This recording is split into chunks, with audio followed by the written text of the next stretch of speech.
Hello, welcome to Old Nerd Reads' Marvel Comics in Order, and welcome to the star-studded gala anniversary celebrational 50th episode of this series. This time I read Marvel 2-in-1 number 18, starring The Thing and guest starring The Scarecrow.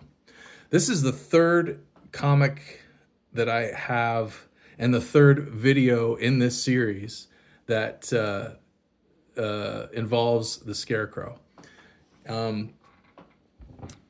He's just a guest star, of course, in this issue, and it's pretty much the same as the other two Scarecrow stories that I went over. One in Marvel Chillers. Is that what it was? The first appearance of the Scarecrow? What was the title? Marvel Feature? No. What was it? Maybe we'll find out as we read through here.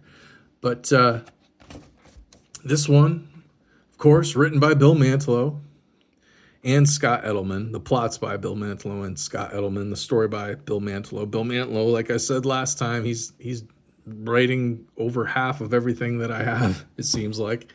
Ron Wilson doing the art. He's a longtime Thing artist. I think he did the Thing's own series after this series ended. Did a lot of the art on this series as well.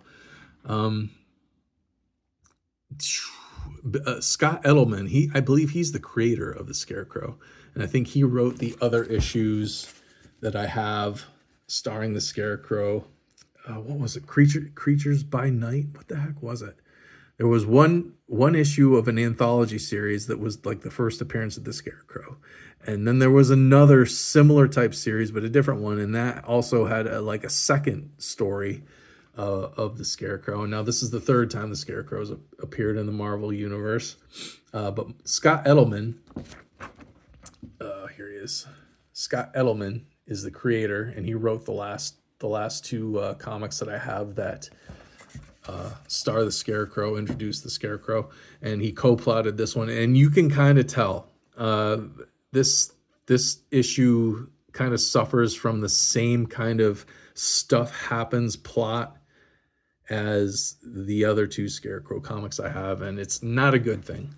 But Bill Mantlo kind of keeps it cool with these couple of scenes with just the Thing. So the Thing is at an art gallery. This fellow right here is Jess Duncan. He's the person who bought the painting of the Scarecrow in those first couple stories that I was just talking about. His girlfriend, Jess Duncan, I believe he's an art collector, and he'd always wanted this painting of the Scarecrow, and he won it at an auction in that first story about the Scarecrow. But now he's having an art gallery gala, and since Alicia Masters, the Thing's girlfriend, is an artist, she's friends with them, and they wanted her to bring her boyfriend, the Thing, so that they could tell him about their experiences with this painting and the character known as the Scarecrow. The Thing is just kind of laughing them off, calling them crazy for having delusions of some Scarecrow character coming alive from a painting, and them having these adventures with him, and this cult of Calumet being a thing. The thing just kind of laughs it off and makes fun of them. They kind of recap what happened here, a little bit of a flashback sequence of what happened in those couple of issues, and about how the Scarecrow shows up and saves everyone, fights off this cult that's trying to bring back this ancient god Calumet. And the Thing, he's not having it. He thinks they're nuts. He walks away. Alicia Masters a little disappointed in her boyfriend, but apologizes. This character is David.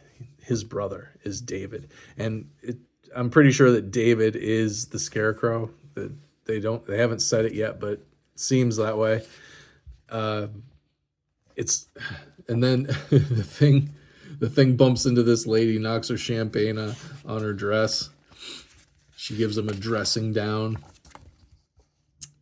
He ain't having it. He smashes an ashtray, accidentally, of course. But then everybody leaves, and David is left looking at the painting. And some other person who was attending the art event is had their mind taken over by this god Calumet and knocks out David. This, like I said, this is very disjointed. Kind of just stuff kind of happens to get the action going. He walks into the painting, disappears inside of it. There's laughter. In the other room, we're still talking about how crazy this guy is. Ben Grimm's still kind of mocking him for being crazy, thinking that a scarecrow came out of a painting. But now here comes this guy. So this guy disappeared into the painting, and he comes out like this, kind of like a Human Torch type character, I guess, with his underwear on. And immediately a fight ensues. Scarecrow shows up. It's just very like this happens, this happens, this happens. This is interesting. We haven't seen a Marvel value stamp in several issues now. This one just kind of shows up randomly. I didn't even know they were still doing it. Usually they talk about the Marvel value stamp and like the bullpen bulletins and everything, and they haven't been. Now all of a sudden one shows up in this random issue of Marvel 2-in-1. I can't tell who this is. Can anybody tell what's going on here? It's somebody's face right there, and then somebody's elbow. Can't tell though.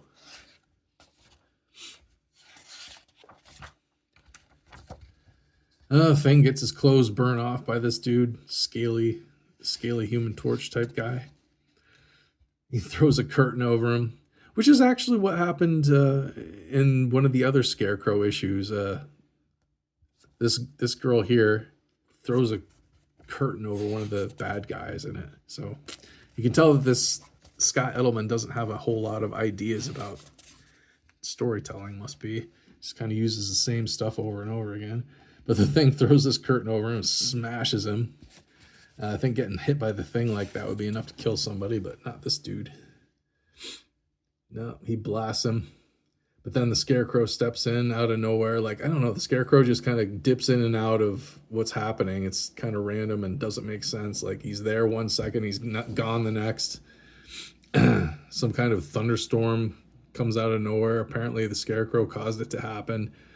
Rains on this guy, even though he's standing inside a building. The rain comes through the window and douses his flame and puts him out.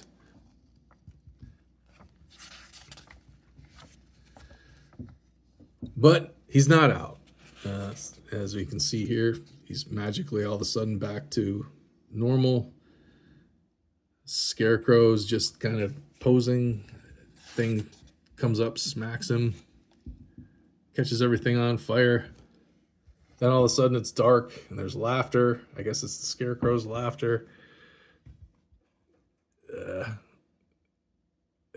Like I said, this is just really hard to follow, doesn't make sense, not very entertaining. This is not a very good 50th episode of Marvel or Old Nerd Reads His Marvel Comics in Order. This issue is kind of a disappointment, kind of like the other two issues that had the Scarecrow in them. I blame it on Scott Edelman. I just don't think he knows what he's doing when it comes to writing comics. But of course, we finally defeat him. He turns, but this Human Torch type figure turns back to his normal human form. Scarecrow watches his painting catches on fire. The image melts away, and now it's the god of Calumet, who's the bad guy that the Scarecrow's sworn to stop from entering our world. He jumps into the painting, plah. It's over. And it's kind of left on a cliffhanger, like they're going to do more Scarecrow stuff, but I don't think they ever did anymore. I think the Scarecrow kind of disappeared for several years until the 90s. Kind of showed back up in the Doctor Strange Darkhold type stories that were going on with Johnny Blaze and all those guys. I think he kind of showed up then again, but I think this was it for the Scarecrow. But anyway, next issue, Tigra. And that's it for this one. Sorry, that was kind of a disappointing star-studded 50th anniversary gala video of Old Nerd Reads His Marvel Comics in Order, but I like the Scarecrow's design, and I like the idea behind him, how he stops this satanic type god from entering our world, like he's the guardian of our world from this god coming back, but it's not handled very well. The story is just kind of thrown together garbage, I think. And even Bill Mantlo couldn't really save it in this one. So if you know anything about the Scarecrow or what happened next with him, or how I'm wrong that Scott Edelman's a bad writer, comment down below. Otherwise, like, share, and subscribe. Thanks for watching. There's lots more of these videos to come as I make my way through my collection. We'll see you next time.